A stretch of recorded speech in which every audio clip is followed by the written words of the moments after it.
Olá, vamos retomar nossas aulas e agora a gente vai começar a falar sobre a fisiologia da evacuação. A evacuação, ele é um processo natural e é um processo neurofisiológico. Então a gente tem uma parte que é voluntária e a gente tem outra parte que é involuntária. E vai necessitar de vários processos musculares, neurológicos, para poder, a gente conseguir fazer o ato de evacuar.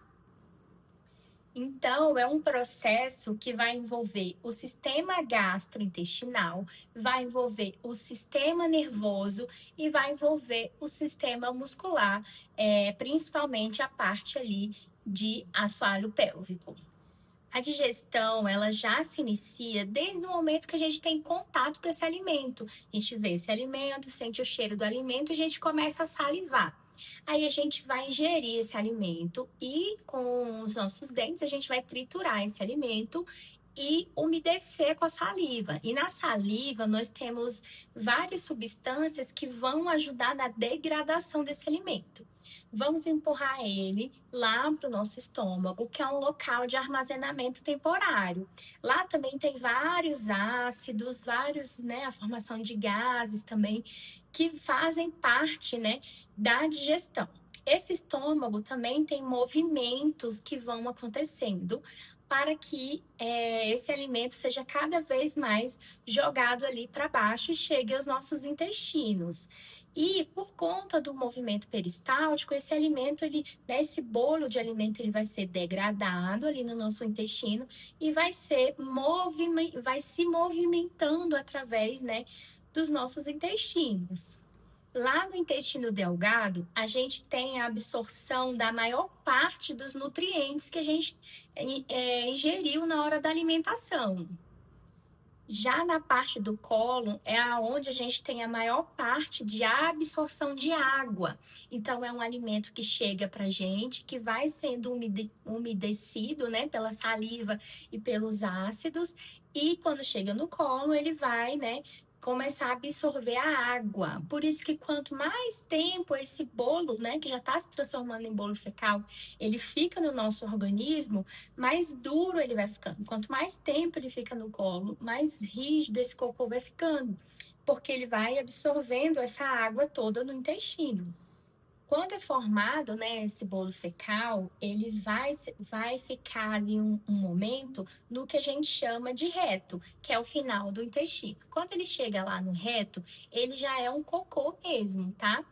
E quando ele chega nessa região, principalmente na região que a gente chama de ampola fecal, ele vai se acumulando e vai fazendo igual a bexiga da aula passada. Ela vai se distendendo.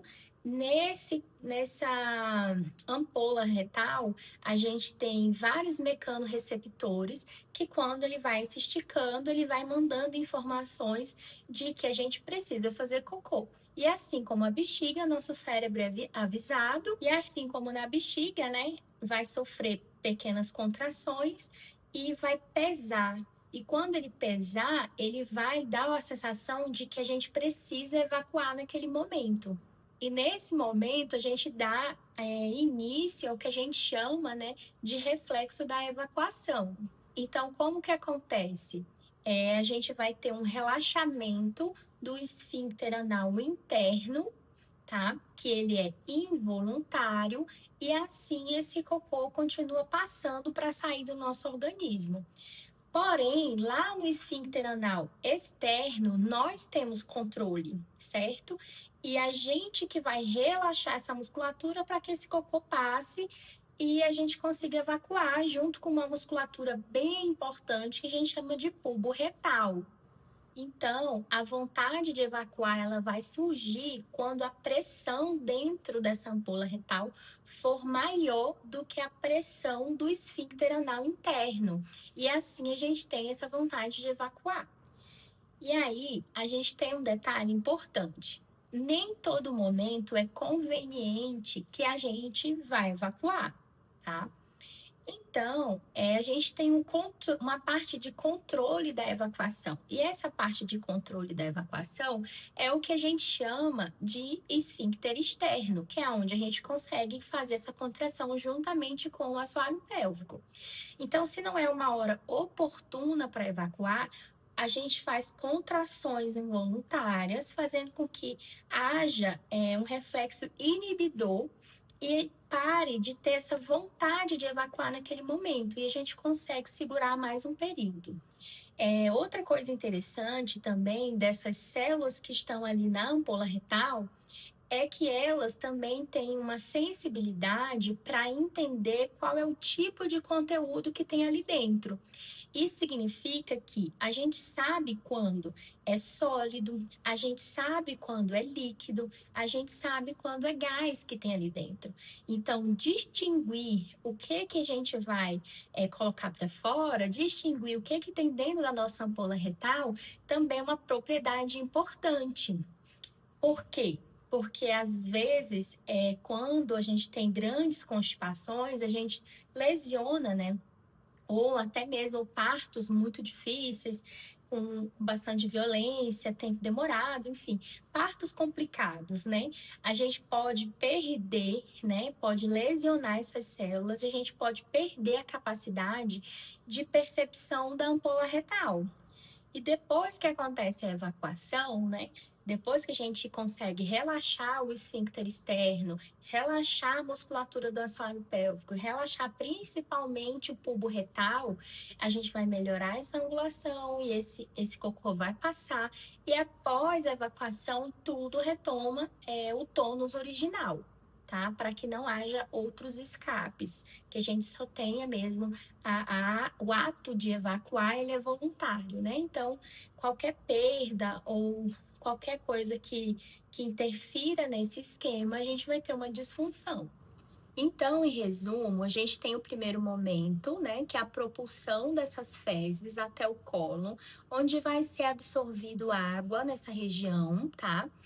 E depois disso, nós vamos entrar na fase 2, que vai ser ali a passagem das fezes pelo reto. Lá vai ficar na ampola retal, e a ampola retal, ela tem essa propriedade que falamos anteriormente, que ela consegue distinguir conteúdos e também consegue por conta das suas células especializadas, essa dilatação e acúmulo das fezes nessa região, que faz com que aumente a pressão ali dentro da ampola retal e que fique maior do que a pressão do esfíncter interno, fazendo assim com que a gente tenha a vontade de evacuar.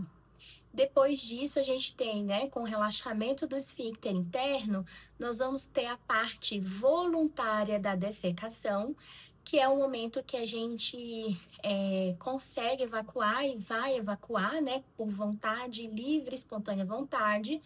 E a gente vai ter o relaxamento da musculatura que a gente chama de bulbo retal e do esfíncter externo do reto.